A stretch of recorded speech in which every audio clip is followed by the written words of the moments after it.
I want to welcome our panelists. All of them have successfully made the jump from student intern to thriving media industry professional. So we have much to learn from every one of them. So getting right into it, starting with Ramel Rodriguez. He is a filmmaker, writer, and director, an esteemed graduate of Bronx Community College and City College of New York. Was mentioned, former intern at the Center for Communication as well. But his work really focuses on highlighting Latinos in a positive way, right? Showing stories that we wouldn't normally see. So his works tend to aim to dismantle some of the negative stereotypes that have persisted for far too long. And his debut feature film, Superblocked, is a funny, warm, sentimental look at family, career success, friendship, and the full scope of Latino life. So cannot wait to hear about his work. Also joining us tonight is Dara Bean. She wears multiple hats at NBC. She's a production assistant for NBC News Digital and also an affiliate coordinator with the Today Show. She's a graduate of NYU and she completed the much acclaimed NBC Page program. So looking forward to hearing how that launched her to where she is now. And then we're joined by Avery Friedman. She is a creator relations manager at Spotify, previously worked at Twitter in news, sports, and entertainment partnerships. She's a graduate of the University of Michigan, where she launched a podcast network and wrote for the Michigan Daily, very beloved, much beloved student paper at the University of Michigan. I know that. And she's another proud alumni of the Center for Communication. And then last but not least, Janelle Davis. She's an in-house talent acquisition sourcer at Viacom. So she's going to be extremely useful to us in hacking the HR system. And she helps them really identify talent for hard to fill roles, which is important. And in addition, keeping tabs on the media landscape, helping the organization stay abreast of the trends, both at the local and national job market, and understanding where the industry is headed to make sure that they've got the right people in the right roles to keep Viacom competitive. She has an MS in HR from NYU School of Professional Studies and her bachelor in social work. Great combination of skills. And looking forward to hearing her point of view on all of our questions tonight. So thank you again to all of our panelists, and let's get started. So I did a little bit of a bio for everyone, but I love to start these panels by having people tell me in your own words, right, your own 2-minute journey.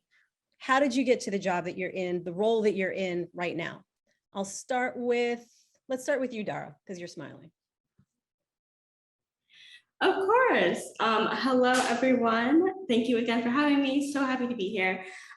So yeah, I'll tell you a little bit about my journey. I was a graduate of New York University, class of 2019. Whoop, whoop. From there, I went to the Page program about a month after my graduation, started May 2019. It was a year-long program. And after I graduated from that program, I actually was starting that look into the job market right when the pandemic started. So it was a little icky. But thankfully, I was able to get a job with NBC News Digital. So as Alexandra was mentioning, I wear a few hats at NBC News in the digital space. I work as a production assistant with Stay Tuned. Some of you might be familiar with it. It's our NBC News show on Snapchat. We cater to the Gen Z audience. And then with broadcast, I work with the Today Show as an affiliate coordinator. So I'm working with our local news stations and basically connecting them with our national platform. How about you, Janelle? Hi, everyone. So my journey is a little bit unconventional, I guess you can say. So I did my bachelor's in social work with the initial goal of becoming a therapist. It didn't work out that way. I ended up in HR. I worked in HR for about 5 years in the children's mental health space. And I realized I had a passion for being in the entertainment industry. So I moved to New York, did my master's in HR at NYU, and networked and attended a bunch of panels, including the Center for Communications panels, to find out a little bit more about the industry. Interned with Sony Music during my time at NYU, and then ended up at ViacomCBS, actually with due in part to the Center for Communication for initiating contact with myself and who is now my boss. So it it wasn't a linear path, but definitely the Center for Communication and all of the resources available to me definitely helped bridge those bridges along the way. I'm going to come back to that and the role that the center has played in all of your career trajectories in a minute, but I want to get to Ramel, hear about his work. What's up, everybody? Just want to say thank you to CENTCOM for having me. It's been a long, long time. Well, I graduated from Bronx Community College for the film department, and then I went on to City College and did my bachelor's at City for film as well. And then as soon as I graduated, I got hired at a real estate company to do social media and videos, just handle social media and create videos. And then it took me about 8 months until I felt like I needed to change and really go towards what I wanted to do, which was make a film. So it was like the summertime of 2019 where I wrote my film. December, I tried to raise money in 2019. Early 2020, started production. Many hurdles, including COVID, which happened. So everything shut down, had to stop production, and I was almost at the end. Fast forward to fall time 2020. Yeah, we picked up in November, finished in December. Then I went, edited the film all the way until I say late spring, and then submitted to festivals. And luckily we got into the amazing New York Latino Film Festival, sold out, 200 people. It was an amazing night, totally amazing. And yeah, I'm just happy to be here. Thank you. Seems like a recurring theme, right? Overcoming COVID. We're going to come back to that and how sometimes these unplanned things can steer us in different directions. Avery, how about you? What's your journey? Well, I really want to see Romel's film is what I've taken away so far. But yeah, my name is Avery. I currently work at Spotify. I was lucky to graduate in 2019, like 6 months before the pandemic hit. And I actually was an intern at the Center for Communication after my sophomore year at the University of Michigan. So I'm from the Midwest. I'm from Ohio. And my first summer I ever spent in New York City, I was interning at the Center for Communication. And that was just a great formative experience to help me get my grounding here.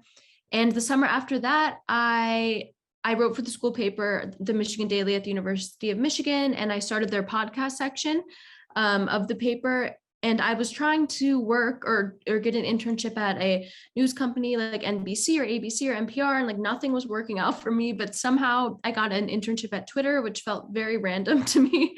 But I was like, okay, like this wasn't really the plan. But I did an internship at Twitter after my junior year, ended up going back for a full-time role after my senior year, and the pandemic hit. And I was working in news and entertainment partnerships at Twitter, and music and podcasting and just audio in general has always been my passion. And so I saw a job opening just for a short contract at Spotify, and I kind of took a little leap and left my job at Twitter for that, and ultimately found a full-time role and have been there now at Spotify since February. So been longer than time just passes, doesn't it? But yeah, so that's my little journey. So I want to go back to the beginning of the beginning, right? Because you all started in some way, had a relationship with the Center for Communication. So tell me a little bit about the programs you participated in, how you approach networking and really making the most of your time there, because clearly it helped, right? And what advice would you give people in their approach to networking based on your experience with the center? I'll start with you, Janelle. So as a self-professed introvert, networking does not come easily to me, even though it is a big part of my job now.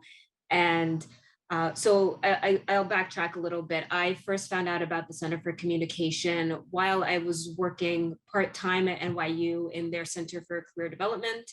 And my manager and a few people at the Center for Career Development really, they recommended to any of our students that we were coaching, they recommended to go out there, network. I went to a few industry related panels out of curiosity. One of the ones I remember was there was a video game industry panel And I'd say the two ones that really stick out are the Diversity Media Summit. I think it was the second year, the second annual Diversity Media Summit, and the Women in Media Summit.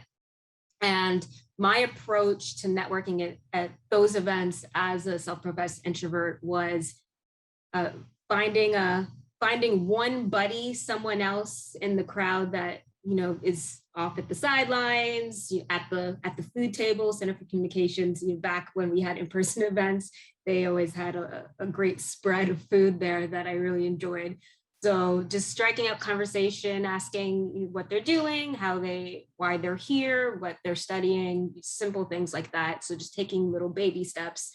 And actually, in addition to building those work relationships, I actually made some of my closest friends now in New York I met at these events. And I actually didn't even remember it until during the pandemic. And I moved away from New York and now I moved back, and we were talking about how we met, and I go, oh, I think it was the Diversity Media Summit. And so for anybody else who has trouble reaching out to people like that or striking up conversations with strangers, I would say don't push yourself too hard to something that's unnatural for you. Just start with, even though small talk isn't the most, isn't the funnest thing in the world, just start with a baby step, baby question, and you'll be surprised that maybe someone else is an extrovert. They can meet you halfway or more than halfway. So that initial hurdle is something that I needed to get over. I would add, you might find that other people are introverts as well, feeling exactly what you're feeling, and they're grateful that you came over and rescued them at the snack table with some conversation. So definitely a good strategy. Buddy system all the way. Absolutely. How about you, Ramel? Because you're going to have to continue to rely on networking. I mean, that's a big part of being a filmmaker, right? Going to these festivals, getting funding, building relationships. So talk about your time at the center and how you honed your skills networking. Yeah, I mean, CENTCOM, I was doing CENTCOM events for a long, long time. And then I became an intern for I think it was 2 or 3 years. I don't know, it was a long time. I was always taking pictures. And yeah, that's where I really worked on my networking skills. I'm an extroverted person. I love being around people, chatting, talking. So I was always just on the move, being proactive. But I think my favorite panel that really made me extremely excited was the late night panel, where we had the head writer of The Daily Show. And again, just my extroverted self. Since I walked in that room, I was like, I'm gonna talk to that guy as soon as it's over. And so I went straight to him, and I just basically asked him if there's an internship program. And then I just followed the steps, and I was able to get an internship at The Daily Show for the semester that Trump got elected. So it was a wild ride. But yeah, I think now it's a little bit different because we're doing everything through Zoom, but I really wish we go back to in-person networking because it's way more fun and interactive, but just being genuine and being like a normal individual. You might get shaky and speak a little bit nervous, but just, try to connect and speak well. Good advice, right? Absolutely being yourself. Yeah. People can see through it when you're not. But for you, the hurdle wasn't necessarily the networking, it was the access, and being at these events put you in the room with the right people. Right? Yeah, exactly. The right person to take advantage of that opportunity. How about you, Avery? Yeah, I think I definitely identify as an extrovert as well, but I get a little skittish when I feel like I'm asking people for something. It makes me kind of uncomfortable. And so I always try to lead with, I try to trust that people who are a little further along with their career were probably there where I am, in a few years back. And so I know that I am always interested in helping out people, especially in an industry like entertainment and news that can be a little bit elusive of how you can break into that. So just trusting that people are willing to help, and also in following my genuine interests. So I think that sometimes it's hard, there's so much out there and it can be really overwhelming to know where to begin. But I think just yeah, finding a genuine point of connection with someone and be like, hey, like your job sounds amazing, or like I loved this part of the show that you work on. I think genuinity is really people can identify that. And so I think just trusting that if you're coming from a genuine place, and that yeah, you will be able to reach people and they'll be willing to help you. And yeah, just shoot your shot, because what's the worst that can happen? They don't respond, or they make you feel like kind of weird for 5 seconds. That's pretty much, I think, the worst case scenario. And so, yeah, I think it's always worth it to strike up a combo, because you really will never know where it will lead. Shoot your shot, right? Truer words have never been spoken. I didn't say it first.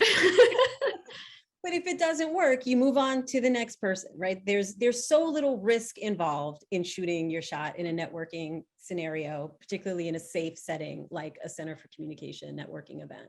How about you, Dara? Yeah, so I heard about the Center for Communication through my school as well, my career center. I was in my senior year, and I'm sure a lot of people have been there in your senior year. You're scrambling to try and find what's next. A lot of people are asking you, like, where are you going to go from here? It's like a lot of big pressure moment, honestly.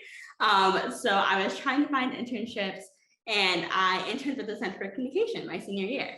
And I'm definitely going to agree with everyone and harping on the fact that Center for Communication events are so great, because it really is a safe space where you're encouraged to network with the leaders of the industry. Like the fact that you're in the same room with people from entertainment, people from news, and they're, the big head honchos, but they're also recruiters there too. Like you're put in the room with so many different people that you have the opportunity to speak to, that you can't help but to put yourself out there and talk all you can to the people around you.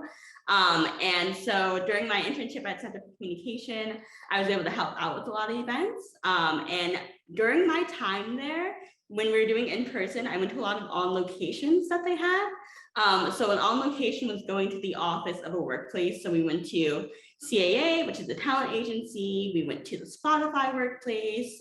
We went to some PR places, and just seeing the office space, just seeing the workplace environment of these different places was inspirational in itself, because it gave an idea of what that next step could be. And even outside of talking to people, just being able to visualize and see the different positions that people were in, be able to see the different options that there are. Like you don't just have to do one specific thing in media. There's so many different things that media has to offer, was really great. And I feel like I got those ideas from the Center for Communications. And I was also able to connect with different people from, HBO, from OWN, from NBC, where I work now. So yeah, the internship at Center for Communications is great, but it's also open and free to the public, which is that access that we were talking about, that really comes in handy as well. It sort of shortens your learning curve too, right? You're exposed to so much that when you get into the real world, you kind of have a good sense of what your place is in it, right? Versus not having had this opportunity. And speaking of the real world, the next questions, right? The reality check questions. I'd love to hear sort of how you've adapted to where you are now, right? Tell us about the roles that you have and what are some of the challenges? What do you really like about where you are in this phase in your career? Any lessons learned? Those could be the best advice you got or mistakes you've made. What have been some of your realizations and the realities of your work day to day? Let's start with Janelle. That's a really good question. I would say I'll start with what I love about my job is, so essentially my job consists of every day scouring the internet and wherever else I can find talent for our hard to fill open roles at ViacomCBS. And I'm very research minded, so that satisfies my analytical side. And I know I already said that I'm a bit of an introvert, but I want to specify that for myself, and I know a lot of other introverts, is that it's not that we can't necessarily talk to people. It's just that we feel drained. We don't feel energized in those interactions. So what I find is one-on-one interactions with people are where I thrive, and being able to ask more deep questions and really truly get to the heart of the matter with what I'm speaking about with somebody. So in my job and doing exploratory calls, phone interviews, I do get to do a lot of that on a day-to-day basis, which I love. The challenges, I will say, are, and I'm sure for anybody else on this panel, they probably experienced this as well. Being at a media company where there's a lot of brand recognition. There are a lot of people that reach out to me, and I'd say reach out to us. And as I really wish that I'd be able to get back to everyone who responds to me, and to, especially when it comes to LinkedIn messages, requests for informational chats. But the volume of requests is sometimes hard to manage, and there's not enough hours in the day. So that's something that I'm constantly looking into, how I can manage that. And so I'm coming up with some ideas, but events like these are great for that, when you can talk to a whole bunch of people at one time and still share gems and insightful knowledge in a way that's that makes better use of my time and everyone else's time. So I'd say that's probably the biggest challenge for me, is just trying to make sure that I have these meaningful conversations with everyone who wants them, which isn't always possible. Good advice there. She means to also add, don't take it personal when you don't hear back from an HR person. It's really tough. It's no offense, but she's giving you a look behind the scenes into what she is on her plate. Good advice, and we'll come back to that as well, right? Dealing just with that process. How about you, Avery? Yeah, also I had a brain blast when Dara was talking about the on-sites for CENTCOM, and the only reason I applied for my internship at Twitter is because my old coworker at CENTCOM went to a on-site at Twitter and was like, you should apply there, they have a cool office. So just wanted to toss back the gratitude for that to CENTCOM. But some learnings that I have taken away from the real world.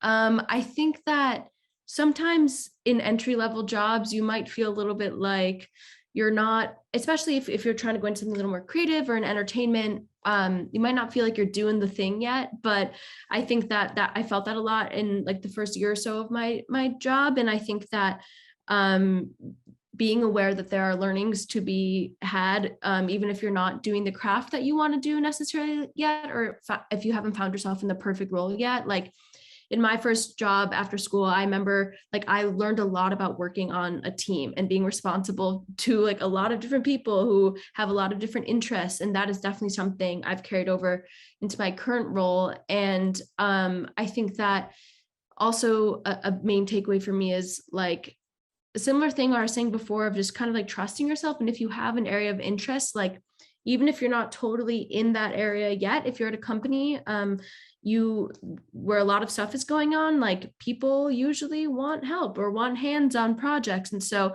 I think something that's been really fruitful for me is like trusting myself to articulate my interests and like kind of jump in. And even if just having a minor role in projects that are going on that I'm really interested in, that I might not be like spearheading yet, but just want to be able to say that I was a part of that and to like know what that environment is like, sort of going for those type of things too. It can be kind of scary to be like, hey, I'm new here and I'm interested in this. Can I help? But I think that people respond well to that, especially if you are willing to like put in a little work for something that you care about. So that led to some really cool projects in my current role. So yeah. And even if people can't take you up on that help, it's part of branding yourself as someone who wants to help. People remember.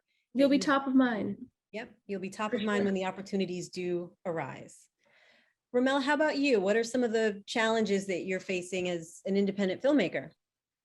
Oh man, the challenges, they come out of thin air, left and right. So it's been very, very tough, especially when you're trying to make a feature film for the first time. I think the most important thing is that when there's a setback, there's always a way to just come right back and figure it out. So a lot of problem solving and just being okay that you can do it your own way. So there's people that film they make a movie in a week, 2 weeks, or a month. I did mine sporadically, maybe weekends, maybe weekdays, because I had a balanced schedule. So everybody's doing something different. And then who would have thought that you make your first film and after a century, another pandemic happens? I didn't expect that. I was like, what is going on? How lucky do I have to be to make my first film and everything is like closed down? But it was, I just bounced back. That's one of my biggest takeaways, bounce back, because there was a lot of dark moments, and then just having friends to rely on. If you have a therapist, that's amazing too.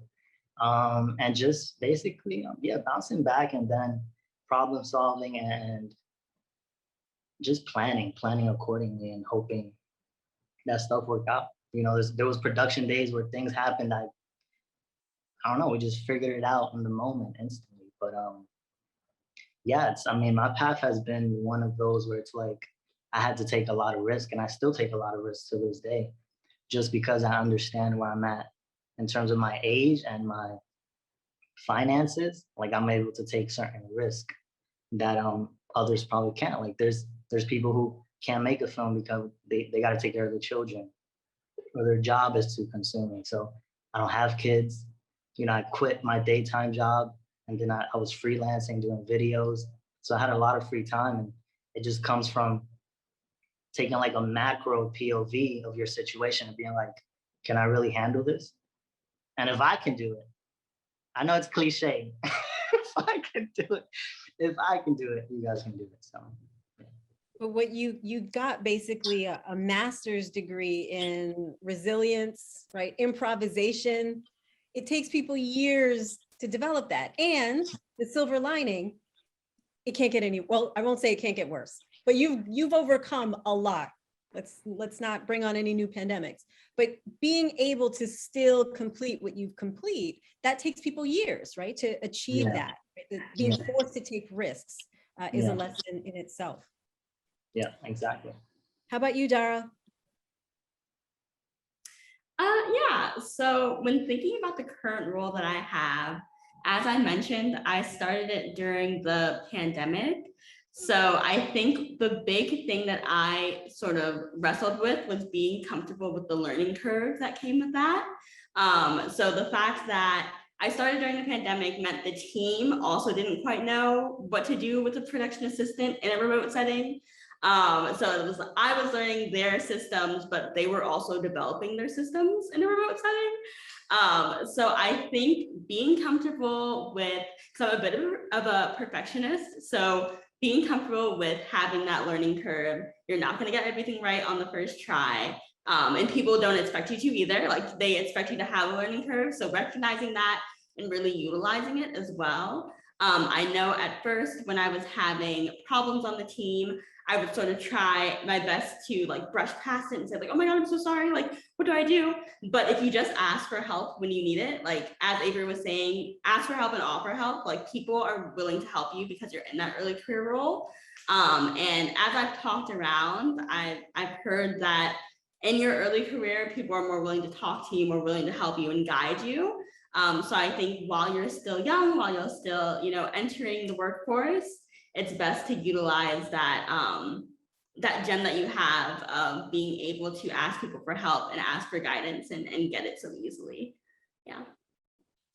And I would add, opening yourself up to communicating with people virtually to have those informal learning experiences. It must have been tough onboarding completely virtually and missing some of the face-to-face, but it's still possible, right? You just have to work a little bit harder to make some of those connections.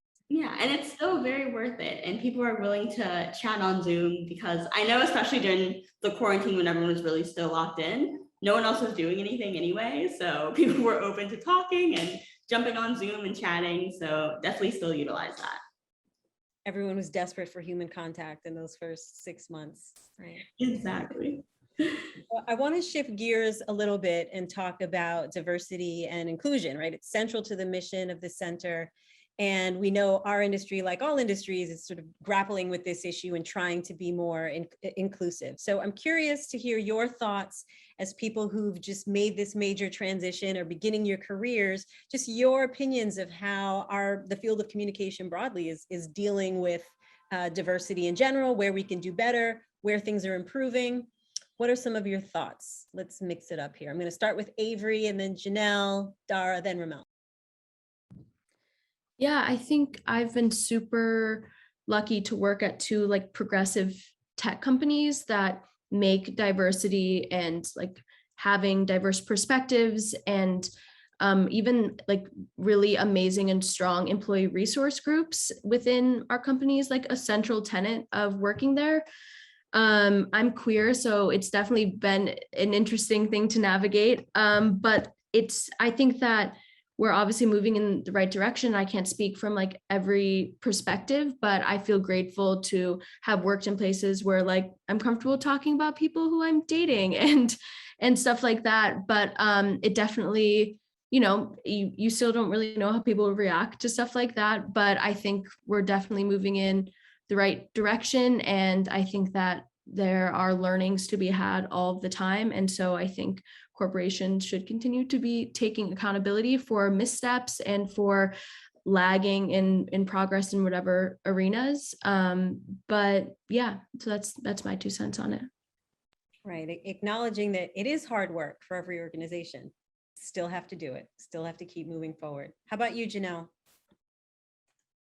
Yeah, I'll echo that sentiment that it is hard work, and I feel very blessed that a part of my role at my company is to help our company ensure that all of our candidate slates for every job reflect the diversity of our country, and making sure that everyone essentially gets a fair shot. And sometimes I'd say where the challenge there lies is that it's in the past, a lot of organizations have made we can call it an excuse or justification, but often in the past we would hear, there's just nobody out there, the diversity isn't there. We're looking, but it's not there. And studies and research has shown that it is. It just takes a lot more of a concerted effort. So even just my company, ViacomCBS, and a lot of other players in the media space having dedicated roles where and dedicated processes where we say, hey, we cannot move on or move forward in this process until we prove that we've done our due diligence and taken all of the steps that we can to find where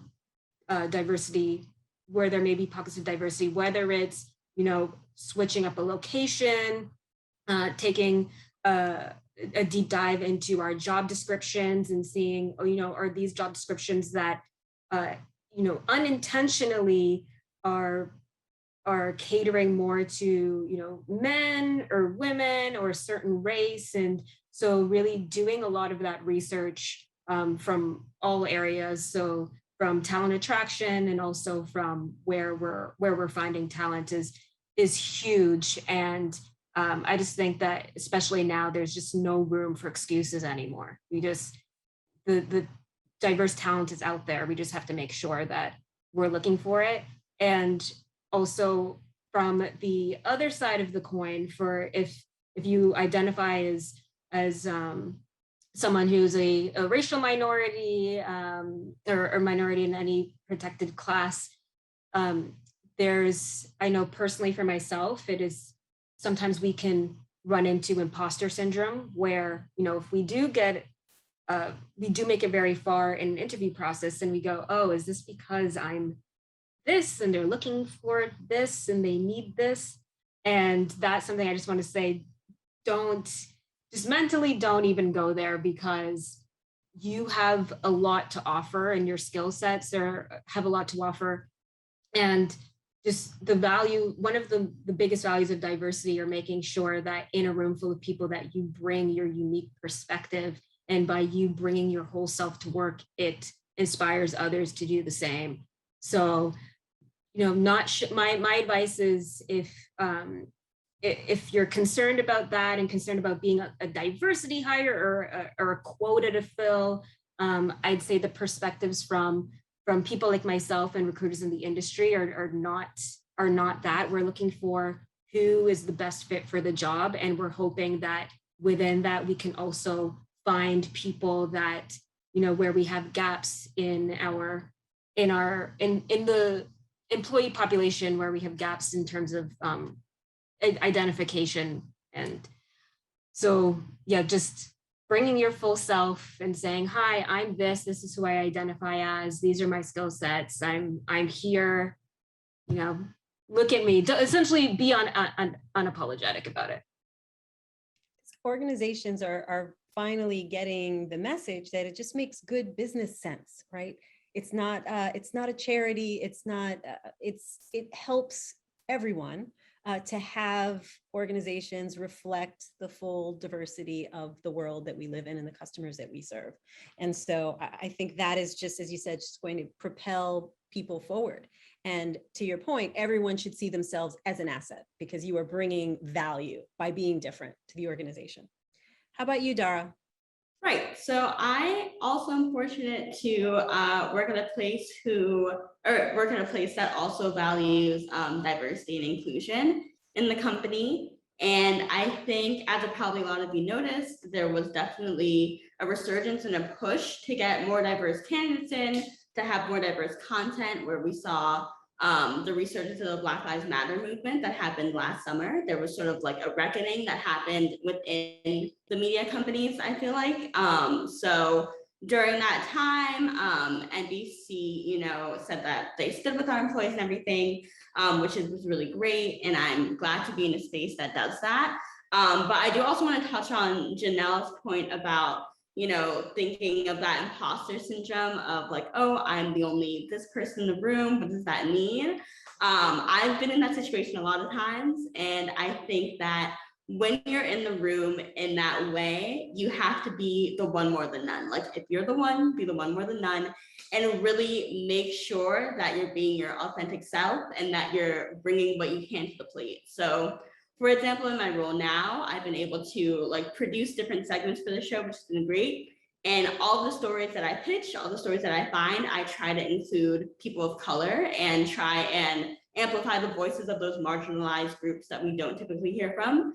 Because I feel like in the media, we see a certain type of person that's always broadcast. We see the brutalization of brown and Black bodies, and it's horrible. So if you're in a space, even if you're just the intern, you can try and do your best to sort of change the narrative any way you can. Like for me, it's just pitching stories and trying to produce different things for our show.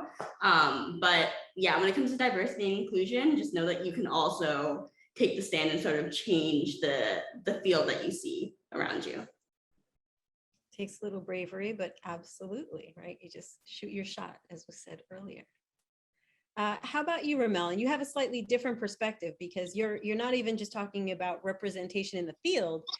You're concerned with just representation, period, right? How portrayals of culture and diversity. So how's the field doing from your point of view? Well, one of the first things I want to touch on is that when I was an intern at The Daily Show, I remember sitting with my advisor because I would sit down and chat with them once in a while. And she was always like, we want more students from City College, CUNY schools, because they would always get bombarded by Columbia students and NYU students. And then when you look at they would have a poster with the students' names, and it would usually be NYU, Columbia across the board. So as long as there's somebody on the other side of the table willing to reach out and give opportunities to people of color, I think we're definitely moving in the right direction. But yeah, in terms of film, it's definitely been my goal since day one. It's always been very stereotypical, the roles.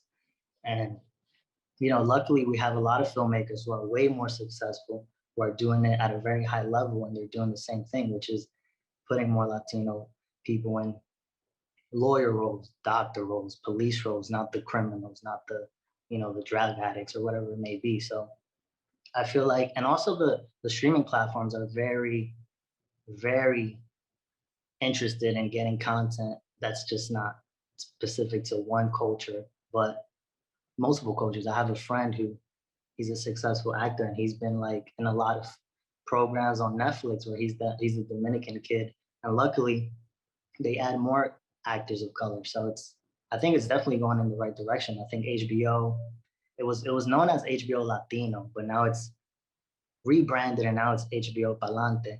And they were a big sponsor of the New York Latino Film Festival, where, you know, New York Latino Film Festival is like a gate opener. It's like they have their foot in the door, and HBO is like, yes, we need this because we want this.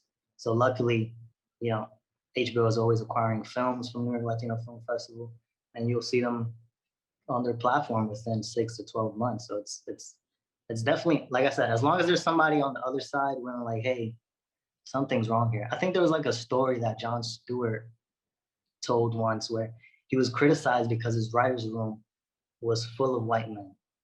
And I think he made it a joke where he went to the writer's room and he was like, did you guys hear this? They're making fun of us that we're all white guys here. Bob, John, Jared. Oh wait, I think they're right. And so he started to hire more writers of color or women. And then when Trevor Noah took over, I was part of that first year. The writers' room was amazing. I think it was well balanced, and that's why the show grew even bigger. So yeah. Just makes good sense, right? Good for society, good for business, right? And the competition that you highlight is driving it, as well as the demand, right? People just demand it. We're not willing to accept anything else. So it's going to continue to change. Yeah. So building on that, for all of you, thinking about, sort of where the field is going, where you've been in it, where do you see the opportunities for students who are where you were a year or two ago? Where should they focus? What aspects of your business do you think they should be looking in for opportunities if they want to get their foot in the door? I'll start with you, Dara.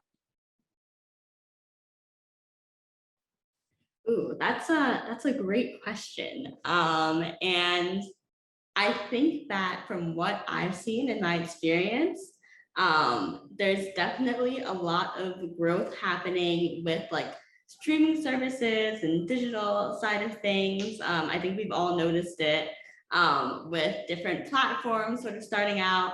But I think within the news sector, I feel like there's several different facets that you can go into, which is why I sort of love working in news, because you can be a producer, you could be a booker, and I think that ultimately you could work on any platform as well. Like there's broadcast, there's digital.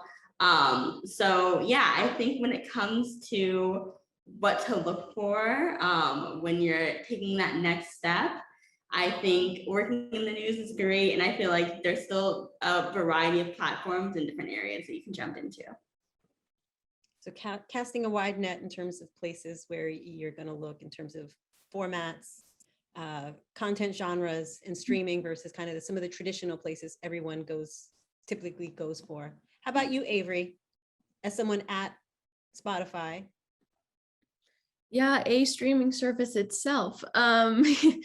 Yeah, I think that, I don't know, it's hard to to dictate like an industry-wide trend, but I do think that there's a lot of like in digital and streaming, and that's obviously nothing against more legacy news organizations, necessary and have a place for sure. I think something that's interesting in terms of like streaming, and I know I came from like doing news and entertainment partnerships at a social media company, Twitter, which is heavily like ingrained in news.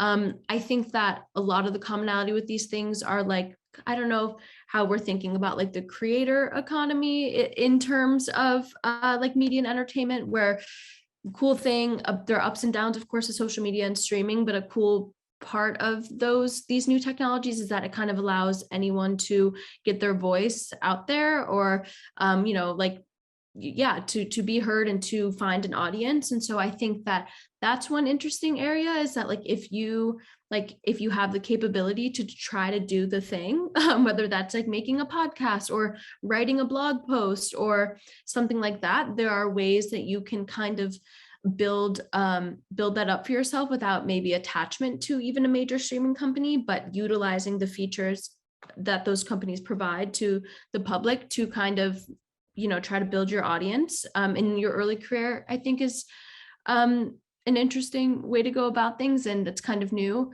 And also I would say, I don't know, hearing Dara talk about like the different areas that you can go into even within NBC, like I started out as a partnerships coordinator, and that's super vague. Like, and I was at a social media company, but I was working with news organizations, I was working with musicians and entertainment companies. And I think just while you're in your initial roles, thinking about like, how could this be transferred to something a little more specific that's maybe more in a step of a direction that I want to go in. So kind of just like thinking about the current roles that you're in, and even if does seem kind of broad, or even if it is specific, like there are ways that you can position those roles to be more relevant to something you're interested in the future. And so I think just like, yeah, sometimes in your early career, I think just thinking about like, okay, assessing where you're at now, and then getting more specific about what would be a step in the right direction for you, and kind of seeking out those opportunities.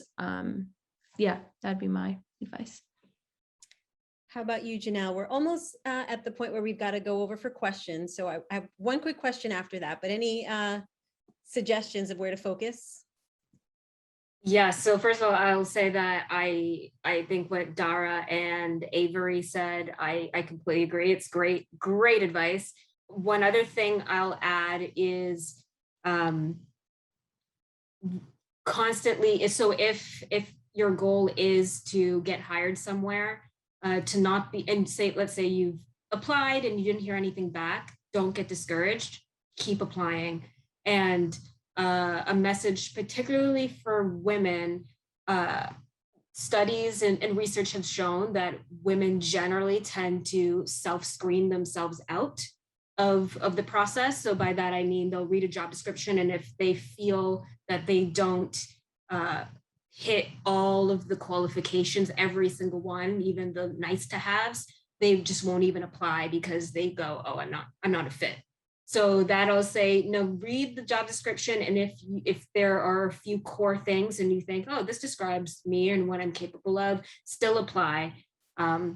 Because a lot of times, we're flexible on those nice to haves or those preferred. So please don't screen yourself out. Keep on looking.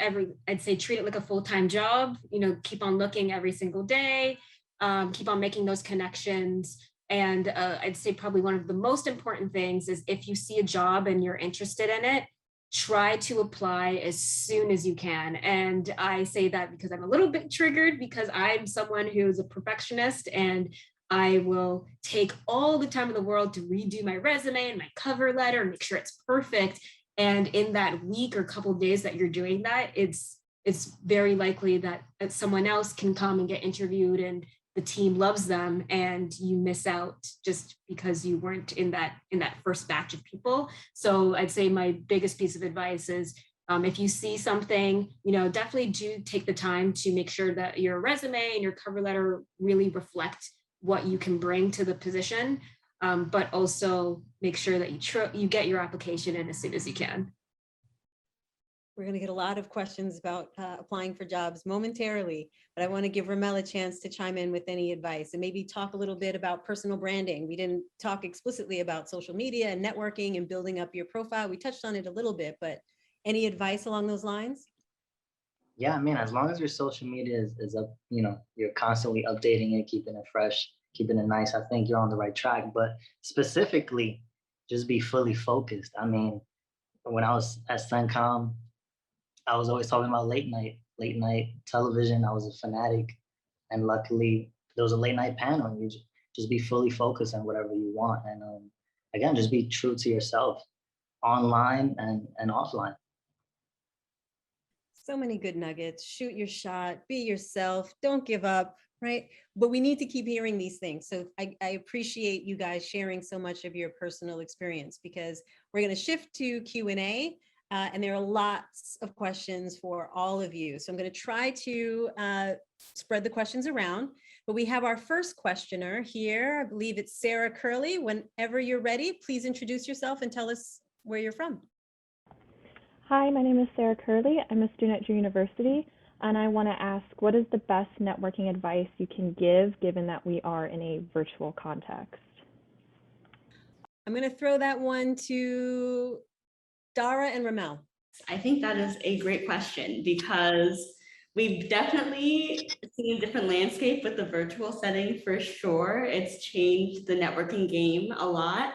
But I think that you should still reach out to people who you're interested in via LinkedIn, via email, and see if you can get a one-on-one with them, whether it be through Zoom, through a FaceTime. Nothing's too small. And I think, as we mentioned earlier, like what's the worst that can happen? They'll say no, and you're right where you started. So I think if you see someone on LinkedIn you're interested in, if you want to talk to one of us, reach out. If you want to see someone, like if you see someone on any platform and you get their LinkedIn, you should reach out. And I think the key to networking, honestly, is the follow-up, because you can reach out to people and talk to them one time and get all this advice from them and really pick their brain. But I think the way you make that connection is really maintaining contact with them. And it could be something as small as, I know I used to send out yearly emails. I'm like, not as good as it now. But when I was in college, I used to send out yearly emails just saying, hey, I'm doing A, B, and C now. Would love to catch up if you're free. If not, just how are you doing? And just maintaining that small line of contact was, enough to have people reach out to me when they thought of different opportunities, and just, check in when they were thinking about ABC. So I think when it comes to networking, I feel like the follow-up is a really big thing, and don't be afraid to reach out, even though we are in a virtual setting. Again, people have a lot of time on their hands, so they're going to want to talk. So yeah, I think that's my advice in that realm of networking. Totally agree with that. I hear from a lot of people. I will tell you, many of them I never hear from a second time. And I'd love to hear from them again, but the conversations just end. How about you, Ramel? Sometimes I feel like I've lived on another planet, because the last several months I've been doing a lot of in-person stuff, like very cautious and safe. But yeah, I usually do things usually through LinkedIn. You get that pro. You got to get the pro version of LinkedIn. I know it's a couple of bucks, but it's definitely worth it. And through Instagram, like I've DM'd filmmakers and producers and actors, and again, it's just being yourself. And then especially when you get that FaceTime, just being comfortable, not being too, I don't know. I'm good at making people laugh, so that's what I go to quickly. But yeah, just DMing in like a very professional manner. And then when there's face to face, a little bit of casual, a little bit of professional. And yeah, just DM. And look, people have left me on scene. Sometimes you get upset, but it's like, what are you gonna do? Some people are busy, other people aren't busy. So it's like, just don't let it get you upset or depressed or sad. Try again, maybe in a couple of months. Sometimes I've done that where I send an email maybe 3 months ago, and then I try again in like 6 months if I still need help or something. So, give us some space if there's like a left on scene type of thing. But yeah, just try and then just be professional and just give it a shot. Our next question is from Paula Ospina. Her camera's going to be off, but give us your question, Paula. Hello, everybody. Well, thank you so far for all the wonderful advice. And I was wondering, how did you all gain experience or market yourself for a job you wanted but did not have the previous experience? I'll throw that to Janelle and maybe Avery, if it's applicable. I'm thinking about when I haven't had the specific experience. I will actually, I think in the job that I have now, so I've been in my current position for just over 2 years now. And at the time when they were recruiting for that position, and this kind of goes back to what I was saying earlier, in the job description, they mentioned that they were looking for someone with more years of experience in a particular skill set than what I had at the time. And when I met the person who became my boss at the Women in Media Summit at for Center for Communication. And when I was there, I asked her straight up about those qualifications in the job listing. So because at first I'm like, oh, you know what, I'm not going to have a shot at this. They're looking for this amount of years. I only have this. So I asked her, is there anything that isn't noted in the job description that you think who would make your ideal candidate should know? And she ended up giving me a little bit of insider information into what they're really looking for. And it happened to be the job she was hiring for. So she really knew what she was looking for.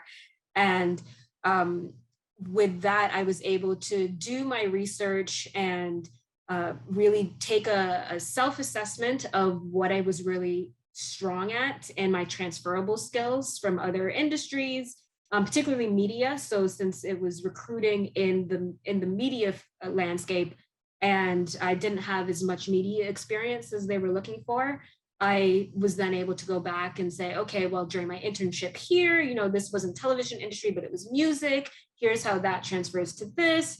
And just going through my different experiences and finding how it could be transferable to what they were looking for. And then I'd say the other thing that really worked out for me was doing that research into the industry. So whether it's you're looking to get into television or music or film, the institutional knowledge is something to never take for granted. So even if you don't have the years of experience, if you know a lot about that industry, that can help bridge that gap and bridge it enough so that companies would, they may take a chance on you and say, we can train in these other areas, but this person really knows their stuff. So let's give them a shot. I'm going to hold off, Avery, for the next question, but lots in there, right? Find what you can do in the job description and lean into that, right? Try to create a narrative about your experience that relates to something in that job description and shoot your shot. Our next question comes from Maggie Walensky. Maggie, tell us where you're from. Hi, so my name's Maggie, and I'm actually from Connecticut, but I go to the University of Texas at Austin, wanted to come down south. And my question is for Dara. So I'm graduating in May 2020, very interested in the NBC Page program. And I'm wondering what are the best ways to stand out as a candidate and kind of how can I prepare for the interview process? Yes, hello Maggie. So there is definitely a lot to the interviews at the Page program. I'm sure you've seen in your research. It's a pretty intense process. But when I was applying, I can only speak on my experience, but I just made sure to reach out to current pages. So I looked on LinkedIn and literally searched who was in the Page program. I reached out to them and I reached out to maybe 10 people, 5 people reached out. Of the 5, I talked to 3, so it's really just shooting your shot, as we've been saying this whole time, and making sure that you can talk to people. So yeah, I connected with the Page program or pages in the current program. And then I also went to different informational events, which I'm sure, I think they do have an Instagram. I know they have an Instagram. So if they have any, Q&As during an Instagram Live or something, I would go to that as well. And then, just making sure that you're showing that you're eager and interested always is helpful. But the Page program is really good. I suggest you apply. And I know a lot of people don't get it on the first try. So even if you have to apply 2 or 3 times, it's worth it for sure. Thank you so much. I really appreciate it. Our next question comes from an anonymous questioner, so it'll be read by someone from the staff. Please ask our next question. Yes, our anonymous questioner did give their name. It's Jennifer Garcia, a student of City College of New York. Their question is, what do you suggest adding to a resume if we don't have a lot of journalism, media experience, or only a few publications? I'm going to start with Avery, because you talked a little bit about imposter syndrome and doing something quite different from what you've done before. So how do you close that gap in experience? Yeah. Oh man, the resume is an enigma to me still. I will not be a self-professed resume expert, but I think if you're going for, just kind of piggybacking off of what Janelle was saying, if you're going for a specific area or vertical or type of journalism, accenting experience that is relevant to that beat. So, so like if you like want to be a sports writer, you want to be a news writer, like, emphasize your experience doing other things sports related, or like if you want to add something that kind of like emphasizes your knowledge about current events, if you want to do news, or like anything writing related. Like, I think that, yeah, you can be creative with like the adjacencies and how they're relevant. And I think that I would argue that even more than like its articulation on your resume would be just in your own brain, just thinking about like if or when you are interviewed or when you write a cover letter or something that is a format that allows you to express yourself a little more, like knowing in your head kind of, okay, I don't have this maybe as much direct experience as I want, but from that limited direct experience, like I've learned this, I've enjoyed this, and I want more of this. And then also just rounding it out with some of that tangential experience if you have it, and even if it's just like an anecdote or something you worked on in class or something like that, showing that, I feel like showing that you're making those connections and that your experience, even if it's limited, is your compass and is acting as an arrow and making you want to go in the direction you're shooting for now. I think, yeah, just getting creative in that way is helpful. I wish I could be a little more specific, but yeah. I think that's good advice. Janelle, I'll ask you as well, and with your HR hat on, if you have other thoughts there, because it's an important question. Honestly, Avery gave some HR gems right there. So just to add to that, I'll say that from back in my career coaching days, there was a formula that we learned called STARS, an acronym, STAR. And what I found is that when I'm interviewing people, it's one of the most effective ways for us to assess a person's viability for a job. So STAR, S stands for situation. If you can name a situation that occurred in one of your past experiences, whether it's work, internship, a project at school. So you mentioned the situation. T stands for task. So the task that was involved or assigned to you. A stands for action. So you talk about the action that you took. And then R is the result. So what came from the action that you took for that task. And so that formula pretty much works for everything. And a lot of times what recruiters are looking for, they want to see past examples of how you rose to the occasion of a task or something or a challenge that you faced, what action you took, and what the result from it was. So then that's a future indicator of what you could do in that role. Ramel wants to chime in as well.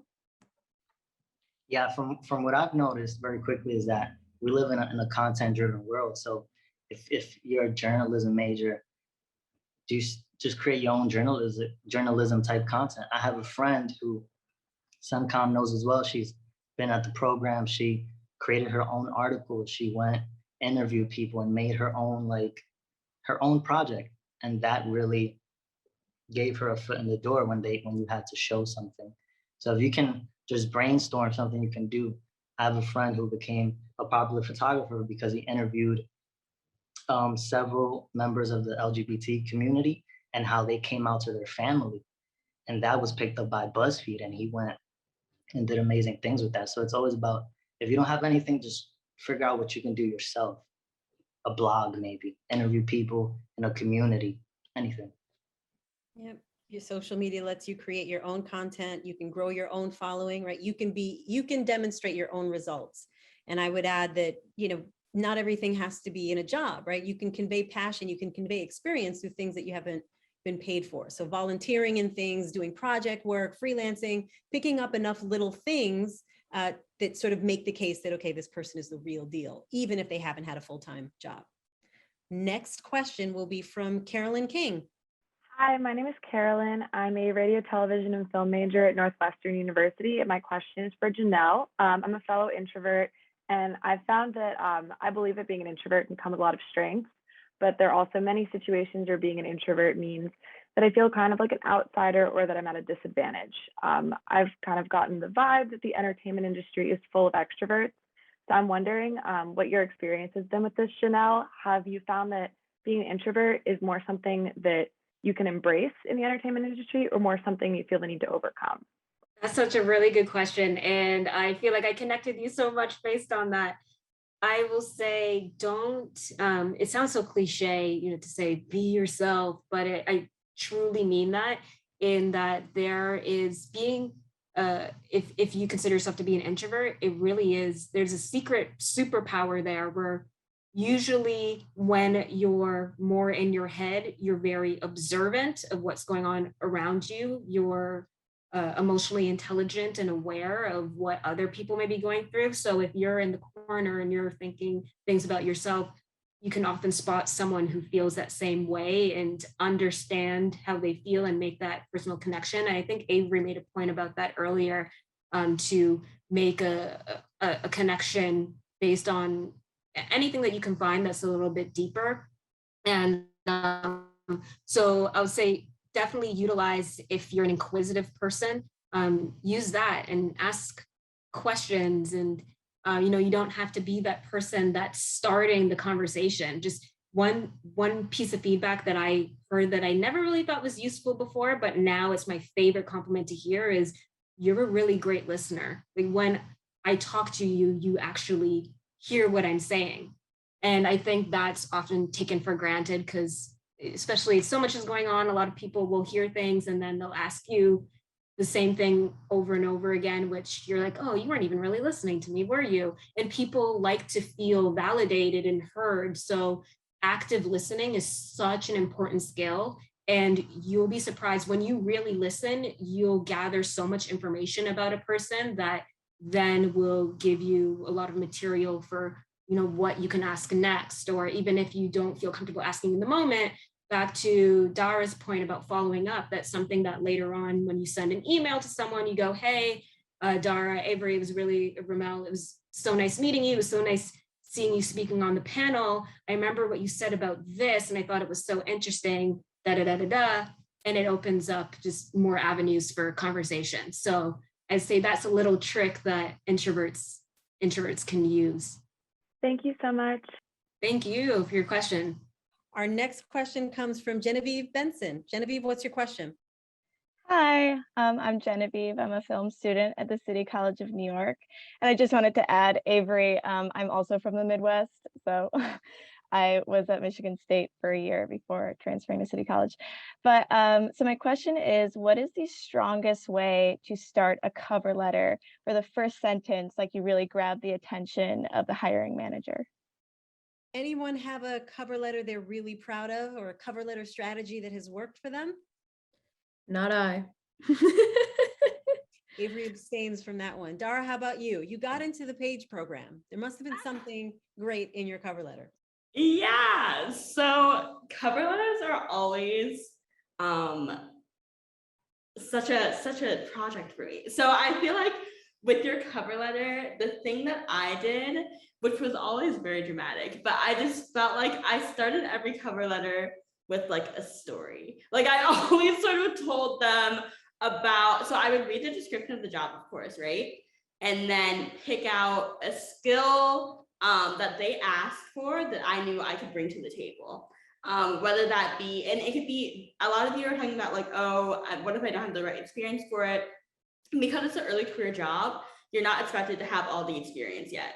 So it could be something as simple as, I am a hard worker and I'm ready to learn and I will hit the ground running, right? So for my cover letter, I would, have a story related to a moment where I used said skill that they asked for. And then from there, I would go into like your normal cover letter format. But just having that first grabbing sentence, I feel like caught their attention enough to keep them hooked and keep them reading, rather than, having a generic cover letter that we just send to everyone. So just personalizing in that way. I don't know if it did anything because I'm working with HR, but I feel like having that first letter that was grabbing and that was like a storytelling type thing was helpful.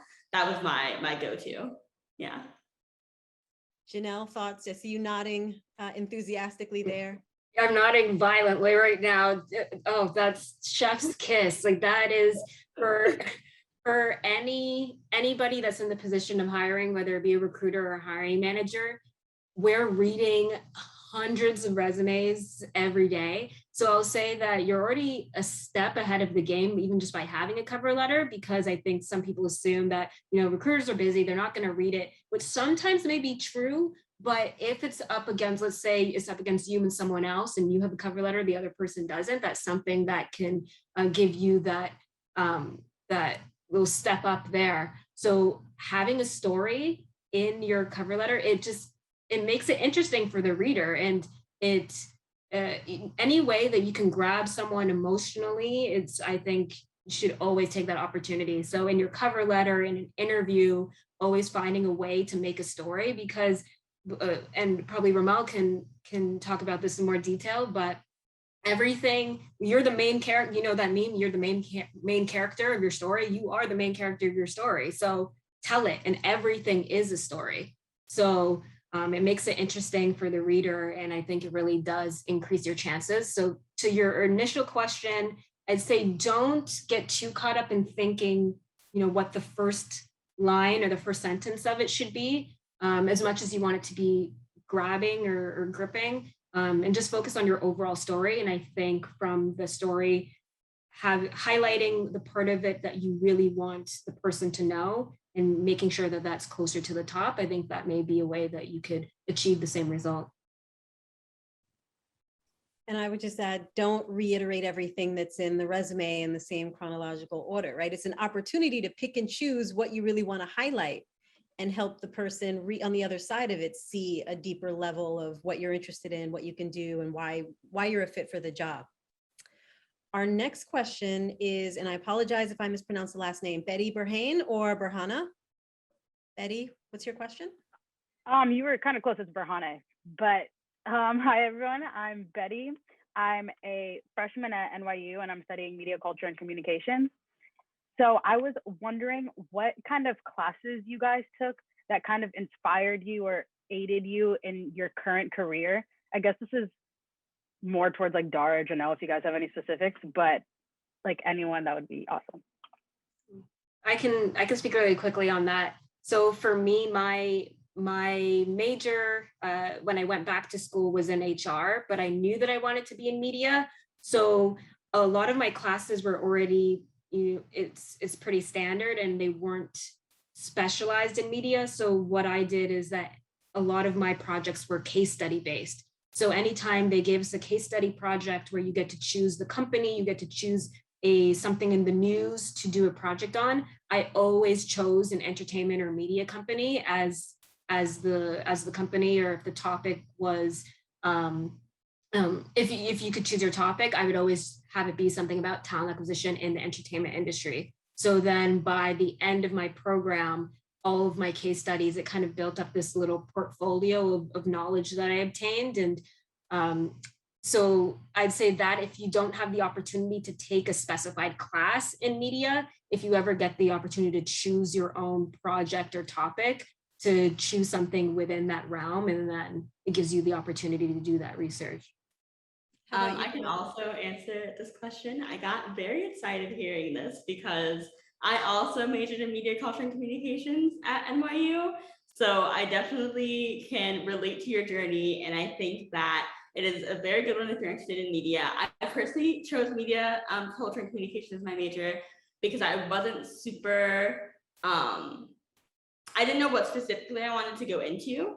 So MCC provided a very good overarching experience when it came to the curriculum. And I'm not sure if they still do it, but when I was going through the program, they had different categories you could choose from when it came to each class. So I suggest, this is a very specific answer, I'm so sorry. I can also go general, but I suggest that maybe you pick a class from each category and just sort of look around and see where you can go. But yeah, when it comes to different classes, I think in college is a great thing is that there's so much that they offer. So you could like take a journalism class, you could take a television and film class, you could take a poetry class, at least at NYU. So I think right now it's a really great opportunity to dabble in different things and sort of see what you may like, what you don't like. And it's also very helpful to learn what you don't like in things, because then once you get out of college, you know, you can figure out where you want to start and it won't be in like a field that you hate. So I think while you're still in college, you should take classes that maybe you've heard about, you don't quite know about, but you just want to see and sort of dip your toe in. I think the college classes are a great way to do that. I can't echo that enough, right? Only took one 7 a.m. financial accounting class to convince me that that was not for me. Thank you for that sage advice. And our last question, I can't believe we are at the end of our panel. This has been wonderful, but we have time for only one more. So our last question is going to go to Miguel Ramos. Miguel, what's your question? Hi, everyone. My name is Miguel Ramos. I currently attend Compton College, and I am a part of ASG as the Commissioner of Public Relations. And my question is, I have experience in marketing and public relations, but I think I want to work in PR. However, there's so many different, like, I guess, subfields in there. Like, there's entertainment, there's fashion, there's the tech industry. So I was wondering what advice you guys would have in narrowing down like my options or desired fields, or should I just go after all of them, or what? I'm going to throw this one to maybe Ramel and Avery, right? Ramel, you were very focused in what you wanted to do, and Avery, you sounded a little bit more open. So what's your advice to Miguel? And then I have an answer for you too, Miguel. Well, you know, I've ran into several PR people throughout college and post college, and I think just I'm a go-getter. I'm very proactive. So my advice is always to, you know, everybody's so focused on school, but there's a plethora of information outside of school and online where you can learn in school and you can also learn by yourself. So I feel if you can tackle both and not, you know, school, obviously the top most important, but try to figure out PR publications, articles, like there's, especially with PR, I know a lot of PR people who did it on their own. And yeah, just trying to figure out like online, just a simple Google search, you'll find a lot of great information. But I remember when I was at the New York Latino Film Festival, I met a PR person and she became like my PR person for the night. And I was like, oh my God, this is incredible. But yeah, just reading articles and doing some self-learning is very important. So that's my 2 cents. Avery, any tips to add? Yeah, I think in terms of like narrowing, I think like it's daunting and also freeing to know that there's so many avenues that you could potentially go down within PR. And I think like obviously maybe prioritize if you find tech interesting, but you don't find like maybe hard news is interesting. Like I think just first maybe prioritizing your interests and where your like natural inclinations are, because you being like a little bit more of an industry expert will probably be a leg up in terms of applying for stuff and excelling at the job. But I also think that like a lesson from my early career is just kind of apply everywhere, because you never know, what's going to happen in terms of their hiring and like where you'll be a good fit and where you'll get rejected, even if you thought that it was like perfect for you. So I think casting a broad net at the beginning and just knowing that even if you end up like doing PR for an industry that you don't really jive with that much, you will learn hard transferable skills that you can in a year or two pivot to an industry that maybe you feel is most right for you. So yeah, I would say just cast a wide net at first, and you can always pivot and you'll surely learn a bunch of stuff in that first role. So this is the perfect, Ramel wants to add something. Go ahead. Yeah, exactly. Cast a wide net, but also, sit down and think for a while, like, what do I like? Do I like film? Do I like actors? Do I like tech? There's people who do PR for blockchain companies, for crypto companies. People do PR for actors. So it's just sitting down and thinking, what do I enjoy? Like, what do I do every day that I can spend hours? Is it music? Is it Drake? Like trying to figure out what do you like? So cast a wide net, but also sit down and look yourself in the mirror and be like, what do I spend most of my time doing? Watching TV? Maybe I should research TV PR or music. Sorry. No, all good advice, and the perfect way to end this presentation, because it illustrates everything everyone just said, right? You're in the right place, you're getting great advice, you're exposing yourself to lots of information. And my advice to Miguel is email me. My firm is hiring. We have an LA office, right? What you want to do is put yourself in situations where connections like that can happen, right? Generally speaking, you want to go to a PR agency taking the advice people gave you and be open. right? You have a few things that you're interested in, find big agencies that have rotational programs so you'll get to bounce around a few different departments. We have an account coordinator role where you get to move around and work with different groups. So try things, be true to yourself, have an opinion, have an interest, cultivate the PR skills that you need, right? Building media relationships, know the media landscape, develop the things that you have and connect with people. Perfect commercial for events at the Center for Communication. You never know what can happen. So please reach out, Miguel. All right. Thank you. We are just at time. I had way too much fun, probably more fun than anyone on this Zoom. Thank you so much to our wonderful panelists. You guys have been phenomenal and shared nothing but great advice. Thank you to the center for bringing all of us together. I think everyone will have access to a recording of this event at some point. Please connect with the panelists, right? Follow up on your networking, work on your personal brand, and have a wonderful night.